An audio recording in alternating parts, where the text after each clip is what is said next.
1991년 경기도 파주의 잡초더미 속에서 무너진 봉분 하나가 발견됐거든. 그 주인이 누군지 알아? 바로 동의보감을 쓴 허준이야. 근데 문제는 그 묘가 누군가 손으로 파헤쳐져 있었다는 거지. 조선 최고의 의원이 살아서도 죽어서도 지워진 거야.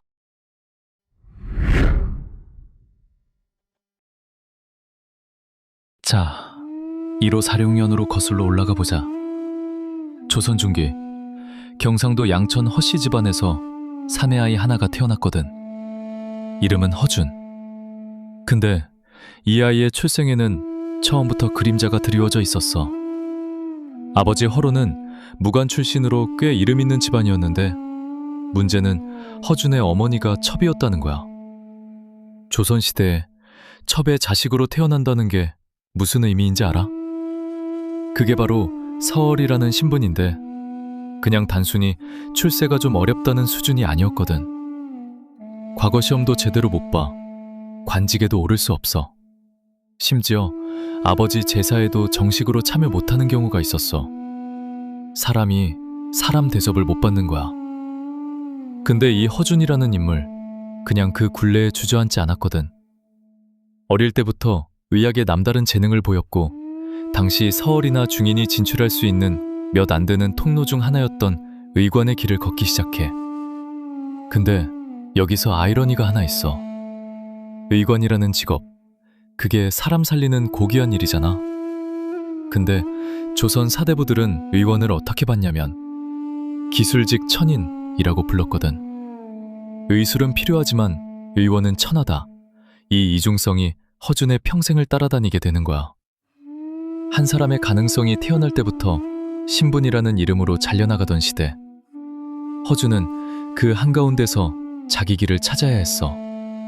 그리고 그 길의 끝에 뭐가 있었는지 지금부터 천천히 따라가 보자.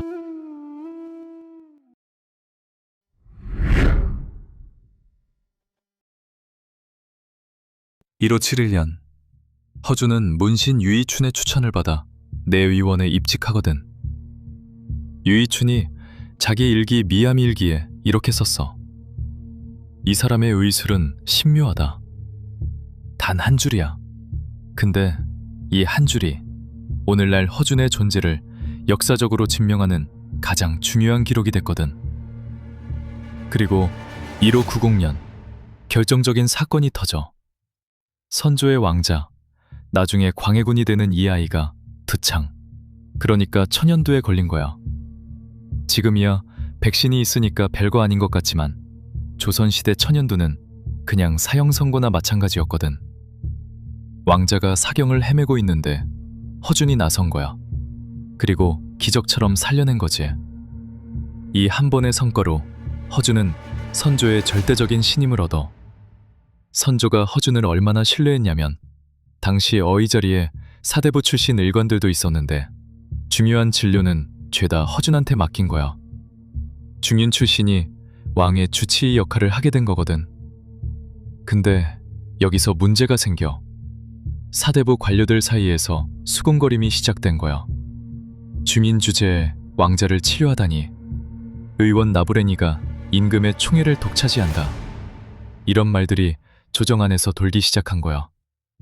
허준은 왕의 신임을 얻으면 얻을수록 오히려 더 많은 적이 생겨나는 이상한 구조 속에 놓이게 된 거지. 잘하면 잘할수록 더 미움받는 사람이 있잖아. 허준이 딱 그런 케이스였어.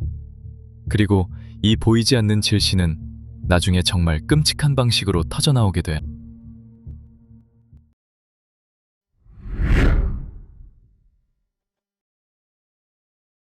(1592년) 임진왜란이 터졌어.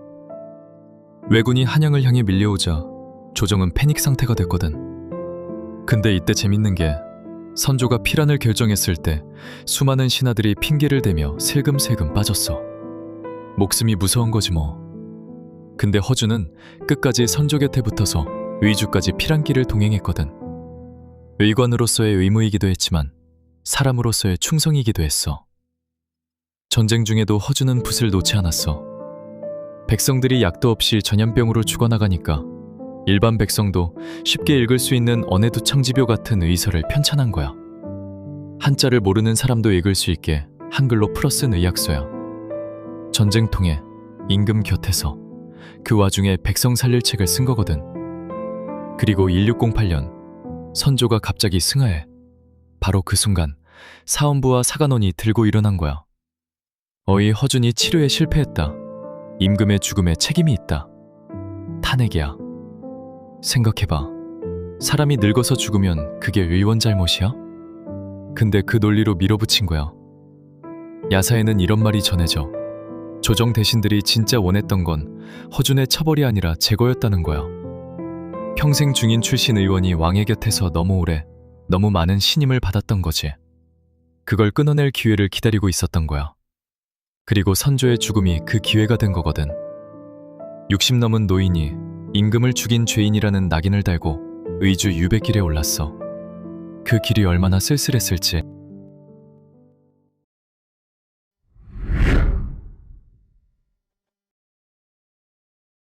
유배지야. 의주 근처 어느 허름한 초가집. 나라에서는 죄인이고 사대부들은 손가락질하고, 함께 동의보감을 편찬하기로 했던 동료 의원들은 전쟁통에 다 뿔뿔이 흩어져 버렸어. 이 방대한 의학서 편찬 프로젝트가 허준 혼자 남은 거야. 25권 25책, 조선의 모든 의학 지식을 집대성하는 작업을. 잠깐 생각해봐. 지금 이 사람의 상황이 어때? 임금을 죽인 죄인으로 낙인 찍혀있고, 나이는 60이 넘었고, 혼자고, 추운 유배지야. 보통 사람이면 그냥 포기하거나 절망했을 거야. 근데 허준은 붓을 들었어. 야사에는 허준이 이런 말을 했다고 전해져. 나는 죄인이나 이 책은 죄가 없다. 확인된 기록은 아니야. 근데 그 말이 사실인지 아닌지와 관계없이 그 말이 허준의 마음을 그대로 담고 있는 것 같지 않아? 자기 자신은 이미 끝났더라도 책 속의 지식이 살아남아 수백만 명의 목숨을 구할 거라는 걸 알고 있었던 거야. 1613년 동의보감이 완성돼. 광해군은 이 소식을 듣고 허준을 사면하고 내 의원으로 다시 불러들여. 광해군 입장에서는 어릴 때 허준이 자기 목숨을 구해준 은인이잖아. 그 보은이기도 했겠지. 근데 허준이 어전에 나타났을 때 사대부 관료들의 반응이 어땠겠어? 동의보감 편찬의 공을 치하하는 자리에서도 관료들은 서울기술직의 공적으로 폄하하려 했다는 기록이 야사에 전해져. 의원이 무슨 공이 있겠습니까? 어이는 본래 그 일이 천직이온데 라는 식으로. 평생 최고의 의술을 펼쳤지만 신분의 벽 앞에서 허준은 끝내 중인이었어.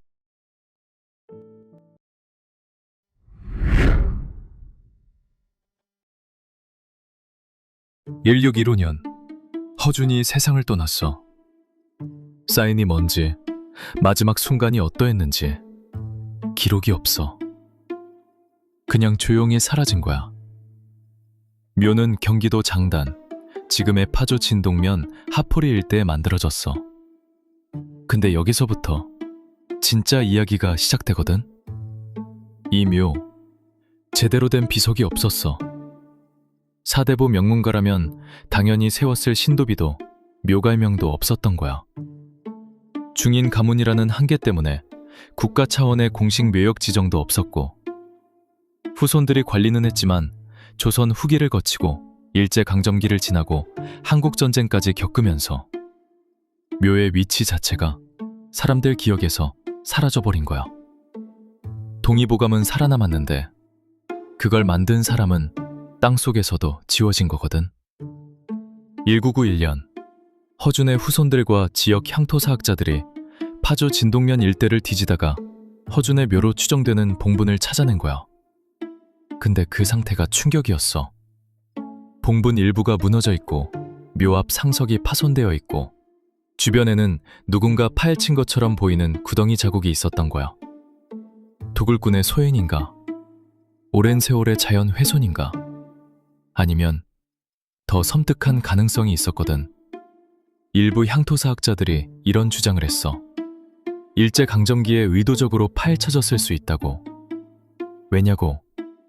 동의보감은 일본 에도 시대 의학에 결정적인 영향을 준 책이거든. 조선인이 일본 의학을 가르쳤다는 사실 자체가 식민지 통치 이데올로기에 너무 불편했던 거 아니겠냐는 거야. 조선 의학의 뿌리를 지우고 싶었다는 논리. 그 진실은 끝내 밝혀지지 않았어.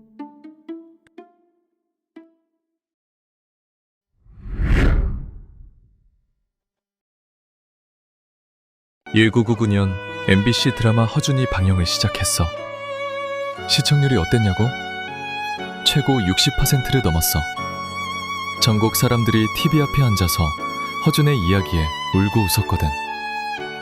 서울 출신으로 태어나 신분의 벽을 넘고 임금 곁에서 평생을 바쳐 의수를 펼친 영웅의 이야기에 수천만 명이 열광한 거야. 근데 그 순간 현실의 허준 면우는 어디 있었냐고. 경기도 파주 어느 언덕에 파헤쳐진 채, 봉분 무너진 채, 상석 깨진 채 잡초 속에 묻혀 있었어. 수천만 명이 드라마 속 허준을 사랑하는 그 순간에 이 아이러니가 너무 잔인하지 않아? 우리는 허준을 사랑했어. 드라마로, 소설로, 위인전으로. 근데 정작 그의 무덤은 아무도 지키지 않았던 거야. 동의보감이라는 이름은 기억했으면서 그걸 만든 인간의 마지막 흔적은 외면했던 거지. 1999년 허준의 묘는 경기도 기념물 제128호로 지정됐어. 훼손된 봉분이 복원되고 묘비와 상석이 재건됐어. 그러나 파헤쳐진 원인은 끝내 공식적으로 밝혀지지 않았어. 도굴인지, 자연 훼손인지, 의도적 말살인지 모른 채로 그냥 덮인 거야. 결국 허준의 이야기는 이렇게 끝나는 거야. 살아서는 서울이라는 신분으로 평생 낙인을 달고 살았고 임금을 살린 공은 인정받지 못했고 죄 없이 유배를 갔어. 죽어서는 묘조차 지워졌고 파헤쳐졌고 잊혀졌어. 근데 그가 유배지 차디찬 방에서 홀로 써내려간 25권의 책은